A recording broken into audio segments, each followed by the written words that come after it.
Australia Asian কাপের প্রস্তুতি হিসেবে এশিয়ার বড় বড় দলের সাথে প্রস্তুতি ম্যাচ খেলতে চায় বাংলাদেশ, এমন কথা জানিয়েছেন নারী উইংয়ের চেয়ারম্যান মাহফুজা আক্তার কিরণ। এদিকে 11 জুলাই থেকে শুরু হতে যাওয়া অনূর্ধ্ব 20 সাফ চ্যাম্পিয়নশিপে জুনিয়র ফুটবলারদের যাচাই করার লক্ষ্য কোচ পিটার বাটলারের। এখন থেকে আমাদের একটাই এখন কমিটমেন্ট, একটাই স্লোগান, একটাই এখন tagline, which is mission Australia. বাফুফের প্রেসিডেন্টের এমন কথা শুনেই বোঝা যায় এশিয়ান কাপ নিয়ে কতটা সিরিয়াস বাফুফে।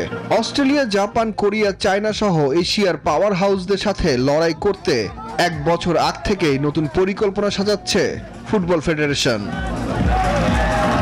ইতিহাসের সেরা সাফল্যকে আরও একটু রাঙাতে বাফুফের নারী উইংও বেশ সোচ্চার।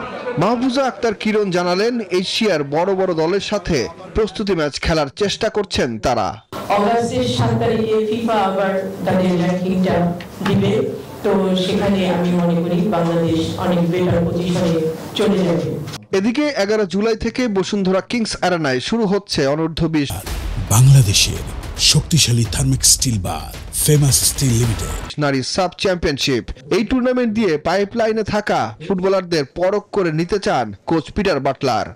We're having to sort of deal with that, and but the girls are ready, and we're just going to have to manage the workload in terms of actual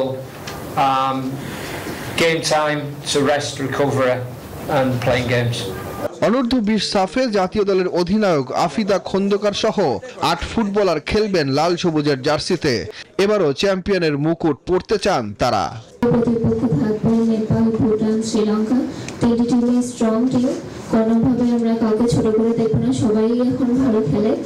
আমরা চেষ্টা করব ম্যাচ বাই ম্যাচ উইন করার, যেহেতু যাদের point বেশি থাকবে তারাই জিতবে।